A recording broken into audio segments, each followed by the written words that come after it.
Hello, everybody. I hope you can hear me.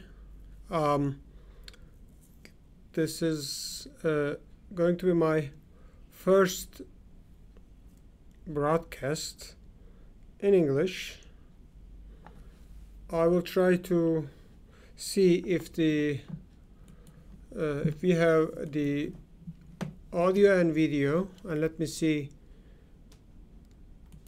if I'm able to see it from my account. I guess I do have to. Please excuse me for a moment so that I will be able to listen what is going on myself, and then I'll start analyzing the Jamal Khashoggi case for my international audiences. Yes, it seems that we have live coverage over here. Yes, I see. It seems that this is working. Just let me make a note over here that I am doing this live coverage through Restream broadcasting, and it gives me warning, and I don't know if there is any voice or not, and there could be technical issues, but I'll try my best to reach out and raise some question and analyze Jamal Khashoggi case. Those who do not know me very well, let me introduce myself. My name is Emre Uslu. I'm a Turkish academic and journalist, and I used to work for Turkish Counterterrorism Police Department. Now I am teaching in America, and I am one of the journalists who had to escape from Erdogan. So just for full discretion, and I'm an anti-Erdogan person. However, it doesn't affect my objective analysis. I will do my objective analysis on this Jamal Khashoggi case because I don't feel that I am responsible to tell anything about Erdogan regime or anybody else. I feel like I'm responsible to tell my stories and my knowledge to my audience, especially for the case like this, and that there are lots of international attention on this.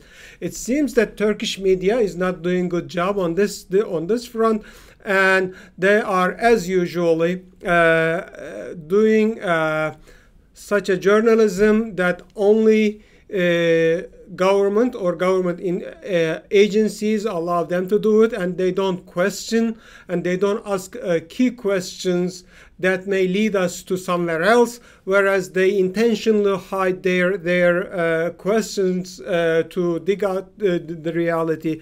That's what I'm going to do today.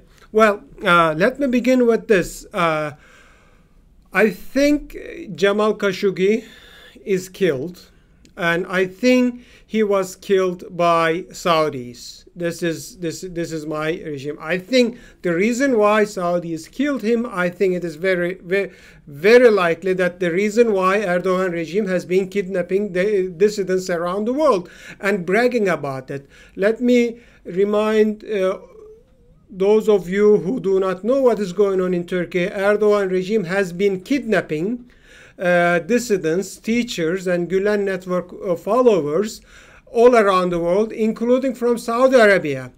As late as, I believe, in either March or in this May, Saudi Arabia handed 16 Gulen followers to Turkish intelligence agencies, and the Turkish government brag about it, and Turkish intelligence agencies have been using Turkish embassies and consulates around the world to kidnap political dissidents, and even Turkish president's spokesperson Ibrahim Kalın openly said that they can do such kidnapping operations in the West, even in the United States. Therefore, when we put this background in perspective, we can understand a little bit more about why Jamal Khashoggi was being attempted to kidnap or killed in Turkey, and whether Turkey was involved or not. This is the question that international media and the Turkish media, of course, expectedly, intentionally try to dodge and intentionally try to not to ask. I believe without asking this question, did Turkey involve in this Jamal Khashoggi case, or did Turkey knew at least that Saudi team was coming to Turkey beforehand, before Khashoggi entered into the consulate, or not, will lead us to explain what actually has happened to Khashoggi. Let me mention another thing over here, that I think and I believe that Khashoggi vanished not only once but twice. First, his body vanished, and unfortunately, I believe by Saudi regimes. But second, his ideals, his fight has been vanished between those four states: United States, Qatar, Saudi Arabia, and Turkey. It seems that nobody cares about what actually happens for Jamal Khashoggi. It seems that everybody is looking after their own interests, what they can get out of get out from Saudi Arabia, and unfortunately and pathetically and disgustingly, that Turkey, United States, and Qatar are looking after their own interest, as if they are pretending that they are looking after Jamal Khashoggi. It seems that nobody cares about Jamal Khashoggi, but everybody cares about their own interest. At least among them, Trump is honest, and honestly saying that he cannot risk $100 billion contract with Saudi Arabia just for a journalist. I know it is pathetic. I know it is unacceptable. I know it is inhumane, but at least honest. However, Middle East dictators like Erdogan and Qatar do not hide behind the dead body of Jamal Khashoggi and pursue their own interest as if they are pursuing and fighting for humanity. No, I don't think so. It's about the bargaining chip that they are hiding behind Jamal Khashoggi's dead body. Maybe those bodies are dismembered, and they're even hiding behind it. And what Qatar ask and looking for is obvious, and they wanted to remove MBS, Crown Prince Mohammed bin Salman. And Turkey, however, is a different story. I don't think that Turkey wanted to remove MBS from his power. I don't think Erdogan regime has any problem with Saudi regime. If they had any problem, they would have been raising their voice for a long time. I don't think Turkey wanted to remove the Saudi regime. I think they wanted to get more money out of Saudi regime, especially when Turkish economy is in deep recession. And when they have this problem, I think they're negotiating money over the dead body of Jamal Khashoggi. Let make this point clear that I have been trying to argue in my tweets. When it comes to the technicality of it, again, let me remind you, if you guys are trying to ask questions from public chat site, I am unable to see them. Therefore, I am sorry that I will not be able to answer your questions, because the technical background of this programming does not allow me to see your questions, and therefore I ask my own question and I will answer them and try to analyze the technicality of the murder case. Here is the thing. Well, I think there are two questions that needs to be asked. First is what happened to Jamal Khashoggi. I think more or less we know the answer for this question. That is, Jamal Khashoggi was killed. Then the question is, what was the motive? And did those 15 Saudi members, as Turkey claimed, come to kill him? With premeditated motivation to kill him, or they come to kidnap him? I think this is important question. I think this case will come down to the point of this. whether they come to kill him or whether they come to kidnap him, because Saudis now signaling that actually they did not come to they did not go to Istanbul to kill him, but they went for rendition operation. They were expecting to bring them to Saudi Arabia. This argument make more sense than the arguments that Turkey has been putting forward. Actually, it's Turkish arguments and Turkish cases is too much, too far-fetched and too exaggerated and too graphic arguments that I cannot believe that a human being would come with premeditated motivation to come and kill and dismember a body of a human being to take revenge, whatever that cause is.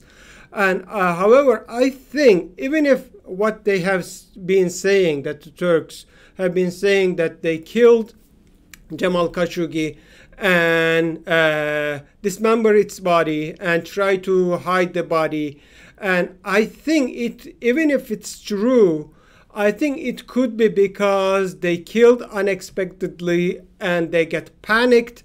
And the very first solution, unfortunately, those killers who kill on behalf of authoritarian regimes in those authoritarian countries do. They try to hide the body so that they will be able to deny the killings. In fact, what has Saudis been doing is denying the killings. I think those graphic images, if it is true again, could be an outcome of panic by those 15 or how many of them, I don't know, Saudi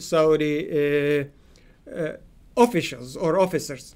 So the key question here, if they don't come to kill them in Istanbul, if they come to kill them in Istanbul, the question is this: why do they kill him in a consulate? They would have killed him in different places, and they would hire anybody else to kill him. And if the motivation and intention was only to kill him, I think the worst place to kill a person is a consulate. I think Saudis are smart enough to know this, and most Saudis are Western educated people, and despite the fact that their regimes are authoritarian, but they know the nuances of the West and East. I bet they know better than Turkey, because Saudi Arabia is almost another state of the United States since 1953 agreement, and therefore Saudis would guess American reactions or the Western reactions better than the Turks would guess. Therefore, it doesn't make sense to assume that a Saudi team come to kill a journalist in their own consulate. However, it is logical, given the nature of authoritarian nature of those regimes, especially in Turkey and Saudi Arabia. It is very possible that the Turkish intelligence agency and Saudi intelligence agency agreed to kidnap Jamal Khashoggi and send them or bring them to Saudi Arabia.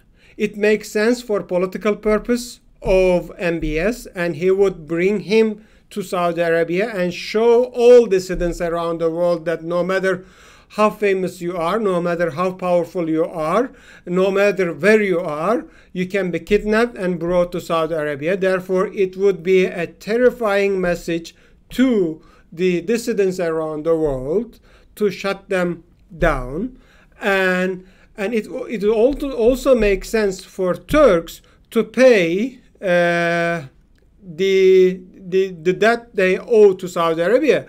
Don't forget, it was the same Saudi Arabia who handed 16 dissidents, Gulenists, to Turks back in May, if not March. I think I remember it was May. In Saudi Arabia was the first country who handed 16, the most Gulenist at one operation. Okay, and therefore it makes sense that, well, I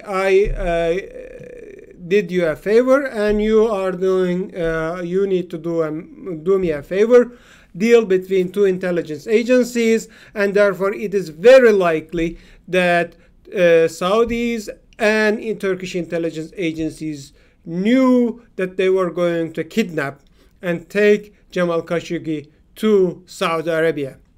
And there are other reasons that I outlined some of them in my Twitter account. Please go and check them. They are in English.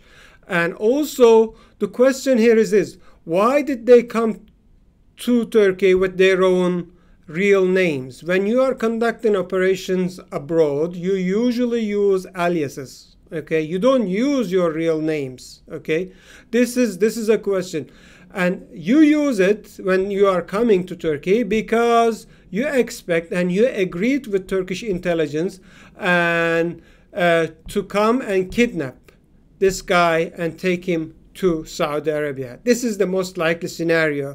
And why 15 people? Because they are coming with confidence that they are not coming to a secret operation, and they were coming to take dissidents with the agreement of Turkish intelligence, and therefore they came and they were almost extra relaxed in this operation to come. And another bizarre point for Saudis: if you're coming to a secret operation, why didn't they come and check in and stay the embassy's residence or consulate residence? Usually in these cases, they don't check in a hotel. Forget about the hotel that they check in the heart of Istanbul, that everybody, and in every camera points that you can find almost every move that you do in that district of Istanbul. In addition to that, after they check in hotel, they, according to Turan Kışlakçı, one of the key figures in this case, they checked in and they went to the famous Kapalı Çarşı in Istanbul, a Grand Bazaar, to do some shopping. When you come to Turkey without knowledge of anybody or intelligence agency and conduct a secret operation, would you go and do shopping? Would you go and do your credit card? Use your credit card? I mean, that is so beyond imagination. Even if you're extra large and even if you're extra relaxed in these types of operation, you don't do this. Okay, you take some precautionary measurement, and you don't go and use your credit card in a secret operation in another country. Okay, therefore this operation was not secret at all for Turkish intelligence agency and Saudi intelligence agencies. And another question is, why do you do 4-day reservation? Well, you can say that, well, in order to trick this, but it doesn't make sense. First of all, when you do it, and you don't do for 4 days. I think they come to Turkey and with the hope that they will easily apprehend this guy in the consulate, and they will take him to Saudi Arabia and stay a little bit. Some of them will stay a little bit more and do some shopping and do some tourist activities and return back to Saudi Arabia. This was the plan that they had it, but things went wrong when they unexpectedly killed. I don't buy the argument that they come with premeditated motivation to kill him. It doesn't make sense to me, to be honest. And unless Turks really provide a real proof, even if the audio recording exists, we haven't seen them yet, it doesn't prove their motivation, whether they come with a motivation to kill him or not. Unless we have a clear-cut evidence that they come and with the motivation to kill him without any interrogation, without kidnapping plan or without anything, and then things might have been different, and I would take all these words back. But I don't believe, and it doesn't make sense. And now the question is this: why Turkey is acting the way they act? On the one hand, officially they don't make such aggressive claims, and they don't have aggressive position against Saudi Arabia. On the other hand, pro-government media, almost Erdogan's media, is very aggressive about Saudi Arabia. I think they are doing this for two reasons.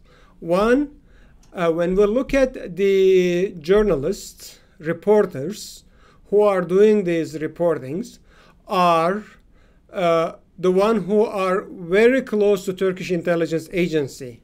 They're not very close to the government.